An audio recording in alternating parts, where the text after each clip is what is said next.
Welcome to a special edition of The Rundown. I'm Patrick Schultz. And I'm Rebecca Bocek. This semester we decided to slow things down a little bit and take a more in-depth look at the lives of some of the people here in New Jersey. We will start the show off by taking a look into the life of a radio DJ. Bill Schultz, a DJ at Magic 98.3, will give us an inside scoop of how he went from creating behind-the-scenes work to being behind the mic. Magic 98.3, or WMGQ, is a local radio station in New Brunswick, New Jersey.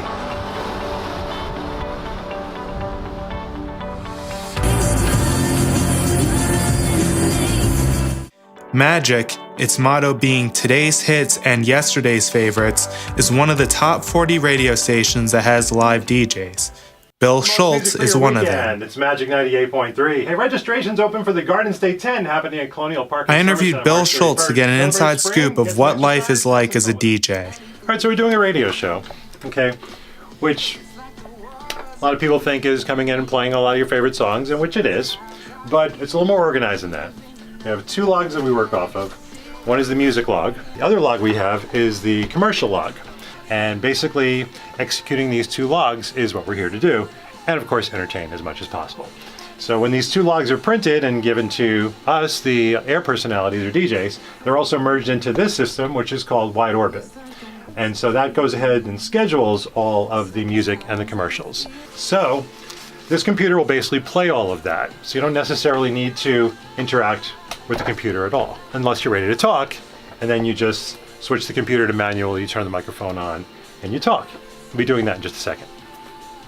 Left Ear TLC on Magic 98.3, playing the most music for your workday. Hey, I asked Bill Schultz what sparked his interest in radio. You can enter contests right from your phone. When I was a kid, I took a tour of a radio station at the Jersey Shore and WOBM. And once I saw that, I said, you know, this is something I really would love to do. And then subsequently took tours of other radio stations, WNBC and some other radio stations that don't exist anymore, and decided that that was really an area I wanted to go into. But I didn't major in it in college. I majored in math, but when I got to college, I joined the college radio station and eventually became the manager of the college radio station. And it was just always sort of a hobby and an interest, but also something that I wanted to do. Today's hits and yesterday's favorites. It's Magic 98.3. I asked Bill about his first jobs in radio. I was the commercial production director at Hot 97. I moved over to another station in New York City, WYNY, to do the production and also the promos and what we call the imaging, which is like the jingles and the IDs and the things that go in between the songs. And that station became WKTU. Because I'd worked at Hot 97, I got to stay around and help them put WKTU together. From there, I had the opportunity to go work for CBS Radio in New York, also doing production and doing programming and helping to put together the programming for the radio station. Subsequently went to Philadelphia to work for 11 years at Ben FM and WMMR, WMGK, and the Fanatic, the sports station. And now I'm working, doing on-air shifts at WMGK, which is Magic 98.3 here in New Brunswick.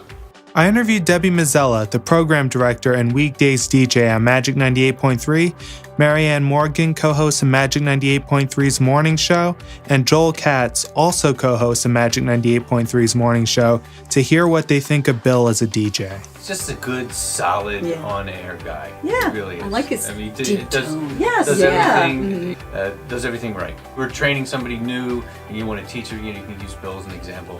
I'm really pointing it on now, but it's true. He understands the sense of humor on the radio station. He understands the message, and I always ask him, like, do I have too much like snarky or too much fun?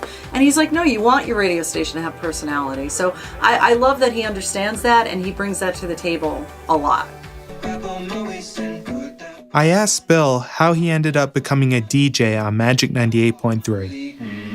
Doing production mostly. You know, when I first got into radio, I wanted to be a personality. That's how everybody gets in. They say, I want to be a DJ, I want to be on the mic, I want to host my talk show or my music show or whatever kind of show. And that's what we all want to do. And then when you get inside the door, sometimes you realize something that you really want to specialize in, and that's what I did. So I sort of gave up my aspirations to be a personality pretty early on, to work behind the scenes. And so probably about 10 years ago, when I was working in Philadelphia, Magic was owned by the same company that I was working for in Philadelphia, and they needed some help with their imaging. And so, A, because I always knew the radio station and it's not far from where we live, and B, they're really good people working there, I decided to help them out with their imaging, which is their promos and their IDs and their jingles, all the between the songs stuff. And then a few years ago, I had the opportunity to go on the radio. They said, "Why don't you ever thought about being on the air?" I said, "Yeah, I used to always think about being on the air." Then I stopped thinking about it as I got more into the behind the scenes thing, and I never really thought about it too much after that. And I said, "Why don't you come in on Saturday and then do a show and see how you like it?" That was 3 years ago, and I've been doing a show every Saturday ever since, and occasionally during the week, and filling in here and there. I get to go to Jamaica and to Grenada to do broadcasts from there. So it's really sort of been a career rebirth or revision at this stage of the game to be able to add the original goal to be on the radio all these years later, to actually have that. But really at this stage of the game, it's just sort of a hobby, just sort of fun. I don't really have any aspirations necessarily of taking that act to the big city. It's just fun to go in and do my show on Saturdays.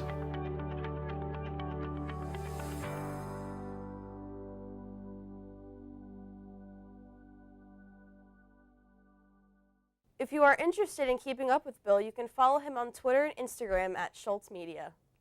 We found the next story right here on campus. We'd like to introduce a 19-year-old skateboarder and Instagram influencer who is also a Rider student. He is an aspiring professional skateboarder, and we talked to him about how he gained 40,000 followers in 1 year. Every day is a new mission. I never know what it's gonna bring, but I know I'm ready for it. My skateboard got me this far. I can't wait to see where it takes me next. My name is Jordan Griffin. I'm a 19-year-old sponsored skateboarder. I'm from Doylestown, Pennsylvania. I skate as much as I can. My goal is to become pro one day. That would be awesome. But until I get there, I am going to be attending Rider University. I'm going to be majoring in graphic design, and hopefully that could tie into my skating career down the road. But I'm always focused on my skating, and I'm always trying to push my limits. So, how did you get introduced to skateboarding? Well, that goes back a while. I've been skating for half my life, so that's like 9.5 years now. When I was in 4th grade, my friend Jared, he wanted to skate because he saw a board in my garage, and I'm like, I can't do it. I tried to stand on it before, couldn't do it. So he made me try to skate, and I'm like, okay. Addiction right there. I got addicted to skating, and I haven't stopped ever since. So that was it. You go over to your Instagram and you have 40,000 followers. What inspired you to, start your page, and how did you, grow yourself to 40,000? I actually got my Instagram to enter a giveaway to win a free skateboard. I think I was in 5th grade when I started it, and my goal was to get 100 followers. I still have the screenshot to this day when I hit 100. So, that's pretty cool to look back at, but I was always just posting pictures because that's all you could post at first. And then once we were allowed to post videos, I started posting a lot more frequently, and basically you could go back and see my progress over the last 8 years. So it's kind of like a digital photo album almost. I could just look back and see how much I progressed. So I love that. And then over time, I just started posting more consistently. I started seeing that a lot more people started following me. I went from 100, and then my next big jump was 830. My birthday's on August 30th, and my username is jgriff830. So that was a good number to hit. I was happy with that. I'm like, I don't need any more followers. And now I'm at 40,000, and it's unbelievable to me. I have fans all over the world who hit me up asking for tips. They just want to say hi. It's really a good feeling. But I call them all my Griff Gang, and they're just everyone who supports me, so I'm always repping the Griff Gang merch. Yeah. So I don't know, for people that are, skateboarding or any other sport, whatever it is, whatever they want to do, what's a tip that you would give them to, grow their page and, get them out there? you can't listen to any negative feedback.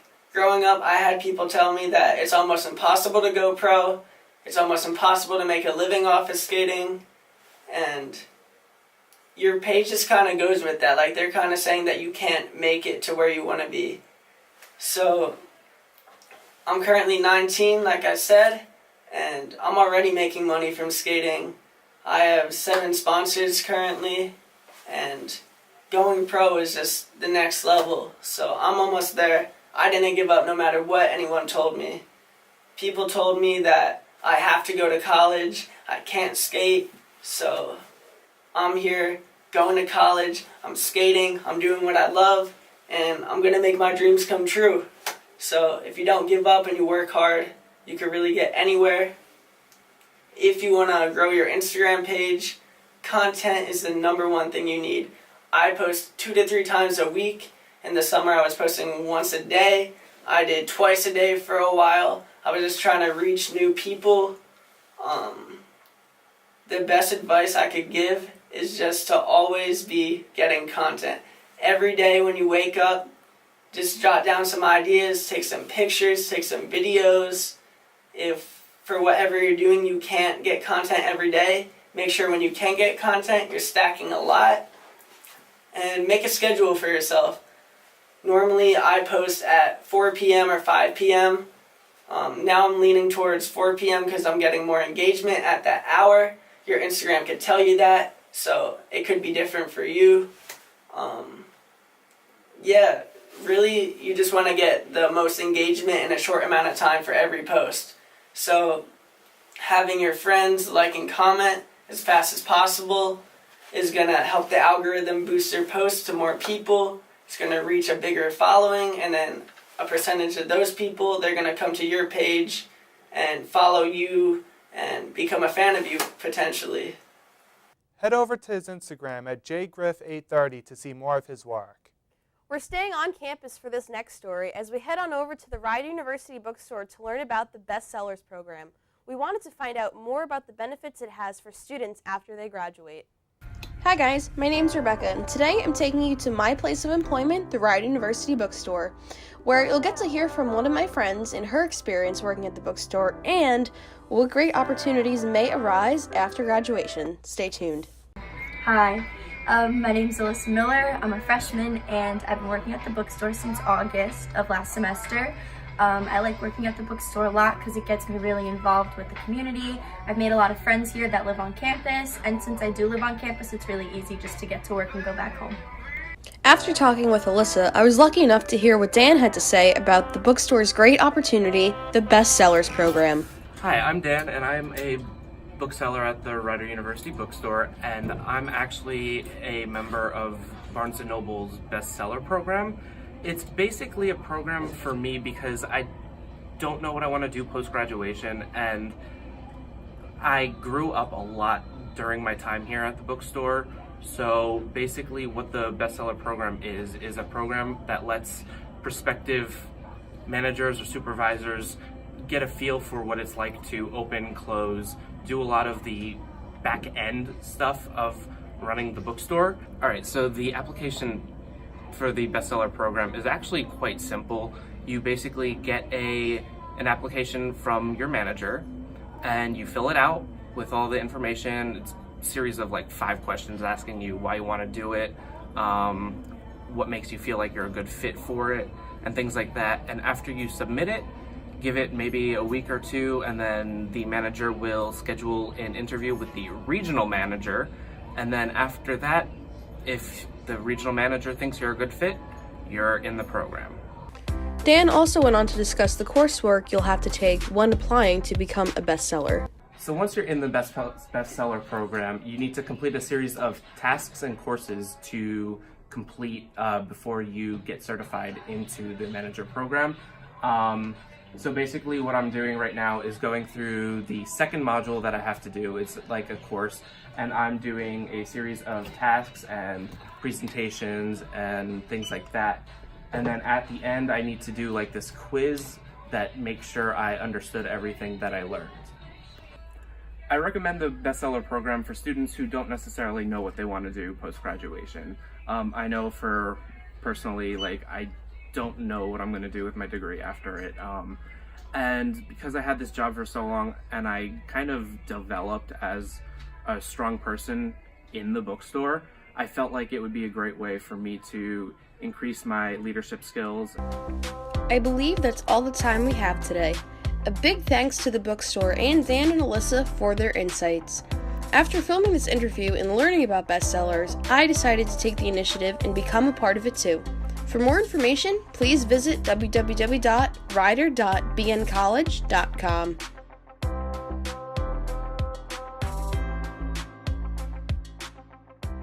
For more information regarding the Bestsellers program, please visit www.bncollege.com or check out your local campus store. For many years, the Rider Trio Student Support Services has enhanced the success and ability of Rider students. The program has prepared them for their future goals and helped them reach their full potential. Here's field reporter Jalisa Malvern with more. Rider University's TRIO Student Support Services has experienced great success in previous years of students who are participating and have graduated through their program. TRIO Student Support Services, which started in 1968, is a government program in which helps students who are first generation, low income, and enrolled in post-secondary education programs with disabilities. It assists students through tutoring, mentoring, instruction, career guidance, as well as counseling and personal counseling. According to a 2016 report from www.ed.gov, the enrollment status for students who belong to a two-year institution was over 100,000 participants from the time span of 2010 to 2014. It was also reported during that time that over 2,000 were enrolled in the program who belonged to a four-year institution. Students who are a part of TRIO have a greater opportunity of making their career goals and dreams possible through the program. I spoke with Director of Student Support Services, Queen Jones, to get more insight. What's the purpose of TRIO and how has it helped students in the previous years exceed, in their academics? TRIO programs are outreach and academic support programs that are designed to assist students in getting through the pipeline from middle school through a post-baccalaureate program. So our success rate has been exceedingly high. Here at Rider we have two TRIO programs. There's actually 7, and we actually have 2 of the 7, and the 2 that we have are all college-based programs. We have the Student Support Services program, which has been here at Rider since 1993. And we're celebrating our 25th anniversary here at Rider. And we have the Ronald McNair Post-Baccalaureate Achievement Program. And we've had McNair here at Rider since 2007. Our success rate for both. The success rate of retention and graduation rates have been very well for TRIO. It was reported that in the 2013 to 14 school year nationwide, the persistent rate was 90% among four-year college students and 85% amongst two-year students. Degree completion has also increased 9% in 5 academic school years from 2010 to 2014. Our success rate for both programs have been unbelievable, exceedingly high numbers. Our retention rate is great. Our graduation rate is, well, we just did our report for Student Support Services. Our graduation rate is 75% of our students graduate. If you look at cohort 2012-2013, of that group, 75% of them graduated with a bachelor's degree from Rider. Our academic rate, our students perform academically unbelievable. 98% of our students have GPAs that exceed a 2.0, and many of our students are on the dean's list, and we have students who have actually earned a 4.0 multiple times during their tenure here at Rider. Many students who have come through TRIO or are currently a part of the program pursue high degrees and have come expertise in their field of study, which results in attaining high-ranking positions. Many of our students, once they graduate, go on to earn their master's or doctorate degree. I'd say a third of our students who are SSS, once they graduate, go on to graduate school. In our McNair program, which is considered the premier program of all the TRIO programs, our students not only graduating from Rider, but they're getting into Ivy League universities to work on their doctoral degrees. And what's amazing is most of them get a free education. So they're not paying anything for a doctorate. They get not only tuition, they get a living expenditure as in addition to their insurance. Everything is paid for them. And the big thing is for them just to continue to do well in their academics and to complete their research. Regarding the alumni who are a part of TRIO, I got to hear a success story. I got to speak with Dr. Kimyata Valere about her experience with TRIO. So, what has TRIO helped you accomplish? Like, how have you been successful in these past few years after graduation? So the TRIO program has allowed me to get into the student support services. That helped me also get into the Ronald E. McNair program, which provided me with the resources and tools I needed to go to graduate school and obtain my PhD. TRIO and the Ronald E. McNair program has helped me gain the resources I needed to be a competitive applicant for a PhD program directly after my undergraduate degree. And without the Ronald E. McNair program, I would have not gained the resources and information I needed to pursue that route directly. Regarding the success of current students and alumni who are part of TRIO, I got an update on what they've accomplished and intend to accomplish as a result of TRIO's assistance. Honestly, I just started TRIO last year, okay? And what I plan on doing with TRIO is using it as a way to help me through college. So recently I kind of fell off track, and TRIO is helping me right now to get back on track so I can be where I need to be so I can graduate on time. Continuing my education, I'm going to be graduating in December 2019 with a double major in behavioral neuroscience and psychology. And I plan on going to graduate school. I wanted to get a master's in social work and work with the elderly. And so far, through the TRIO program, I've been exposed to a lot of different things. I'm about to start working on research next semester, so that's exciting. Congratulations, TRIO students. Keep up the good work with your academic achievements. This is Jaleesa Malvern reporting from The Rundown. For more information about TRIO Student Support Services, contact the director, Queen Jones, at qjones@rider.edu. And for questions about the McNair program, contact Angelica Benitez at abenitez@rider.edu. Now we'll introduce you to Rider University sophomore Scott Ruskin. Scott is currently on the D1 cross country, winter, and spring track teams here at Rider. He has also been participating in karate since he was 5 years old. Let's take a look at how Scott balances both of these competitive activities and how he gives back to the next generation of karate masters. Karate is a martial art developed in the Ryukyu Kingdom.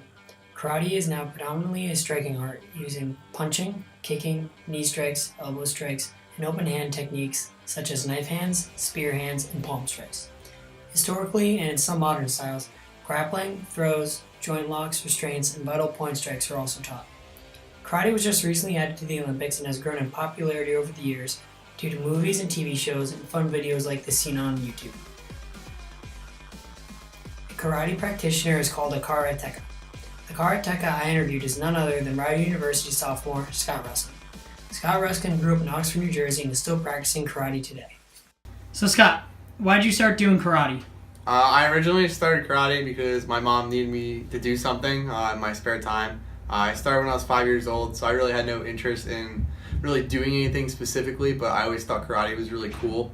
I always saw the people kicking and punching and doing all this crazy stuff through the windows, So I thought it would be a really cool thing for me to try out, and I talked to my mom, and then she signed me up one day, and the rest is history. Scott not only still practices karate today, but he has been running competitively for 7 years.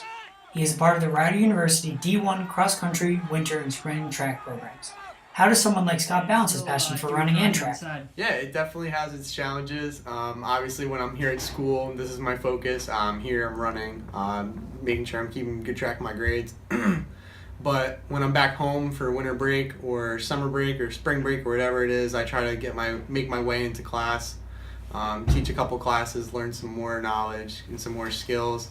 Also, if there's any like tournaments going on nearby that my karate dojo is doing, I'll always show up on like a weekend. Try to help them out the best I can. I luckily had the opportunity to ask Scott's roommate and teammate, Danny Dario, about what it has been like having Scott as a close friend and role model. He's just always trying to help out and like always trying to make a difference on someone else's life, and it really pushes me to do the same to other people. Scott now has the opportunity to give back what he has learned in karate since he was 5 years old because he teaches when he gets a chance. And what is it like being able to give back to some of the younger kids that were in your shoes now? It's really cool. It's like it kind of works in a big circle. Obviously, black belts my age right now taught me when I was about 5 years old. So it's kind of cool to kind of give back to everyone, show everyone kind of what I've learned over the last couple of years, and influence the future generation of karate students. Yeah, I just know when he's at home, he's always trying to help out at his karate studio, and he's always trying to give back to the up and coming karate masters like himself, and he's just always trying to help out for the place that taught him everything he knows. Has he impacted your life positively? Oh, for sure. Yeah, he's always trying to help me out, and it makes me want to help others out. Has Scott taught you any cool karate moves over the years? He hasn't really. I guess he's taught me some self-defense kind of stuff, but a lot of the stuff he does, I just don't have the training to. He's got years of experience, and he can break boards and stuff, and I'm not on his level yet, but we mess around. When Danny isn't learning new karate moves from Scott, they can both be found competing on the track or out on the cross-country course. Scott's mom, Eileen, has had a front row seat at watching Scott rise to become a black belt in karate and now compete for a D1 program. It has been an amazing journey to watch Scott's passion for karate and track. He began taking karate in kindergarten and started track in the 8th grade. He has dedicated many years to karate and track. Those years of experience have definitely helped shape him into the person that he is today. He is confident and compassionate and supportive to people who come into his life. The influence of karate and track have definitely helped shape the person that he is today, and we are so very proud of him. We will be following Scott's college experience closely as he continues to give back to the younger generation of karatekas and excel at D1 running. We take our eyes now to the shore, Asbury Park to be exact. A new movement in music and urban culture is brewing there called Shore Life. Originally started as a class assignment, we learn more about how Monmouth University journalism major turned his passion for music into a platform. A new movement of music and culture is emerging at the Jersey Shore, by the youth, for the youth. Trevon James, a Monmouth University journalism major, musically known as Ben Rill, founded Shore Life one day as a class assignment. I took a social media PR class, and the assignment was to basically start like our own, blog about something that interests us, and I took up the idea of music because all my Ben Rill stuff was like, doing pretty well or whatever as far as local talent goes. And when I started it, blogging about other artists around me, it kind of took off a little bit. James would continue to grow Shore Life through social media after the class had finished individually until he met engineer Pat Walsh, musically known as Patty Dubs. I met Trey last spring through my buddy Marco. I met Pat because I got booed off stage at Starland, and he felt bad for me. So we Big thanks. and we linked up. James and Walsh would then meet singer Dan Ladrago and producer Anthony Cinco to form the Shore Life team. It's helped me start it up. Cinco as well, Ladrago, we all four of us linked up, and we did the first show.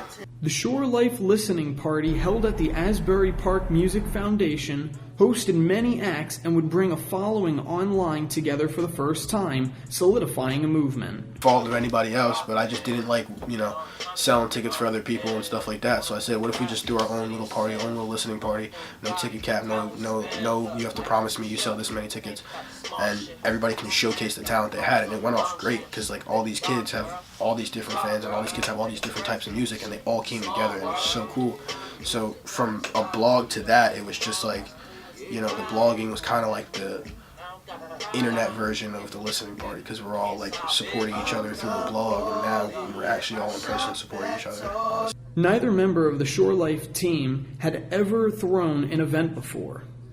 We just sent it on the fly. Yeah, we just said screw it and just started doing it. Yeah. If it didn't, and like that's event planning though. Like in my eyes, that's event planning. I don't think we need. I don't think the process is to learn anything. I think the process is just doing it.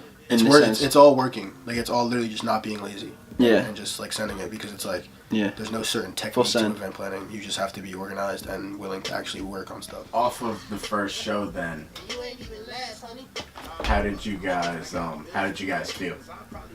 I feel like we want to do another one. Yeah, it was like that night. Like we were sitting there like, all right, what are we doing next? Because it was like, actually we had one planned next. Yeah, we did. We did at the Saint in Asbury.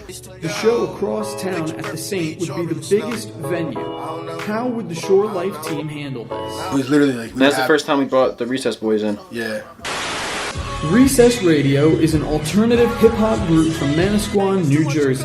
Its fan base believes they are bound to burst into stardom, embodying the true Jersey Shore sound. I was talking to Blake about this one time. I don't know if Blake or Martin, but they were saying it's hard. Like when they set up their show in November, it's hard to book hip hop shows in Asbury Park. It's hard to book shows in general, especially when you're trying to also do the music. And I don't want to speak for them, but like I feel like us booking the show and saying you guys be the main act for it, really helped them, because it gave them a chance to just worry about performing it and worry about music. And they killed it. Shore Life would throw their next show at the start of 2019, having taken a fall break on productions. It was like our biggest show, most professional show. Yeah. And it was our rowdiest show. 100%. It was one of the first times that the crowd was there and like going they were crazy, present, and they were really like they're live. I was nervous up until after my set. I hate performing. Not that I get nervous performing, but I just don't like being on stage. I like just like watching it all take place. Currently, what form has Shore Life taken as a presence on social media? So on Instagram, it's more or less just kind of pushing everybody from the Shore's music. Whenever they drop something, whenever they're about to drop something, helping them get their stuff out to more eyes, giving them a sense of professionalism, like somebody's out here following your music and reporting on it as from a PR marketing concept standpoint. And that's like basically the form I've taken. And that was the big knock on Shore Life for a long time, was that I didn't know what it was, because I was so afraid to be like, oh, I'm a concert promoter. And Shore Life is looking towards the summer. Oh, the summer's the most fun time of year. That's when the shore comes alive. It's summertime. 21 summer too. Yeah. Happy birthday. Yeah. Dude, it's like just putting shows together for summer. I want to do more than just concerts. Yeah. Talk about that. I want to do like fun stuff, like stuff that we can just like, get a DJ for and then do something else. Yeah. Like I want to do winging contact. Like promotions. And shit like that. So. Podcasts. Content. Well, that's all we have for this edition of The Rundown. I'm Patrick Schultz. And I'm Rebecca Bocek. Thanks for watching.